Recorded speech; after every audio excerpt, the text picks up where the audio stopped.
Now, let's venture to the Middle East for this month's latest foreign policy blunder.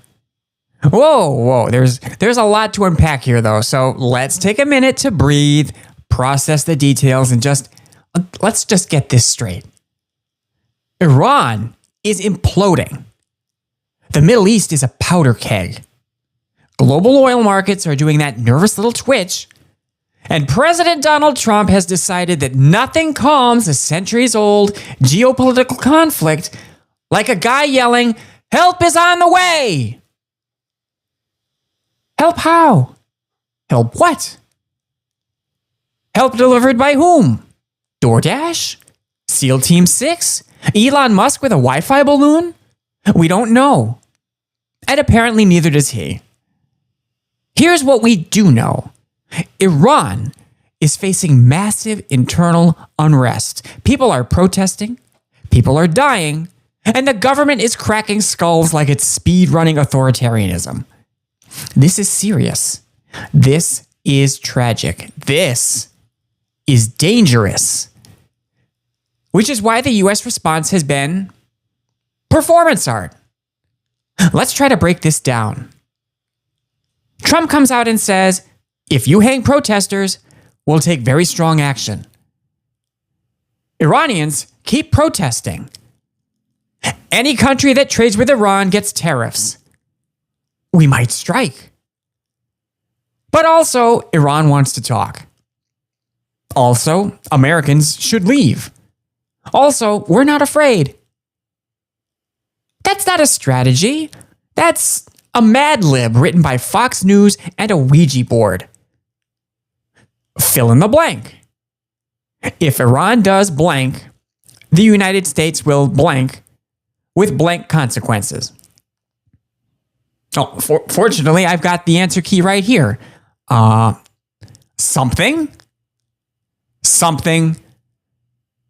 very strong. It's foreign policy by vibe check. And hey, don't get me wrong, supporting protesters is good. Human rights matter. Authoritarian crackdowns are bad. But you cannot tell people to rise up against a regime unless you are very clear about what happens next. Because the proclamation of help is on the way is one of these three things: a promise of protection, a diplomatic signal, or a way to get people killed when the help turns out to be a press release. I want you to think about this from the point of view of an Iranian protester. Imagine the absolute hell going on in your country right now, and all of a sudden you hear the most powerful military on earth has your back. Only then the follow-up is something like, okay, but not like legally, or physically, or right now, or maybe ever. That's not solidarity, that's geopolitical edging. And meanwhile, Iran's government is watching this like, oh, good, the Americans are publicly encouraging rebellion again. Time to accuse everyone of being CIA and crank the brutality up to 11. This is the oldest mistake in foreign policy, talking like a superhero, acting like a bystander, and then being shocked when the villain punches civilians. And then there's the tariffs. The tariffs. America's emotional support weapon. If you trade with Iran, 25% tariff. On who? On what? On why? A threatening post-it note slapped onto the global economy is a poor substitute for sanctions. Dear world, stop doing business with Iran or we will make your stuff more expensive. Love, freedom. So now allies are like, wait, we get punished too? And oil markets are like, ah! And American consumers are like, why did my toaster just become $40?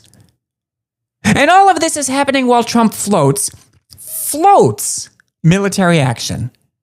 Not debates it, not consults Congress, not explains objectives. Just casually mentions it like, we might bomb Iran. Anyway, how about that weather? Do you think that's deterrence? It's not. That's freelance escalation. It's like yelling, "I have a gun," in a crowded room and then being confused when everyone panics. And the messaging.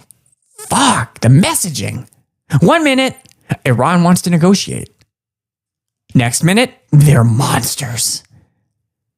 1 minute, we don't want war. Next minute, we'll unleash holy hell. We don't call that peace through strength. We call that peace through whiplash. Even the Pentagon is like, can you pick a lane? Any lane, even a bad one. And here's the absurd truth of it all. Trump thinks unpredictability is strength. That if everyone is confused, America is winning. But that kind of unpredictability only works when the following conditions are met. 1, you have a plan. And 2, everyone believes you might execute it. Right now, it feels less like chess and more like a drunk guy flipping the board and saying, "Checkmate." Meanwhile, Iran is not confused. They know exactly how this works. They just have to crack down harder internally, blame the United States, rally nationalism, and prepare retaliation. They've been doing this dance since before Trump discovered Twitter. And the people caught in the middle? Not leaders, not generals, not pundits, regular people. Always. So, what do we have?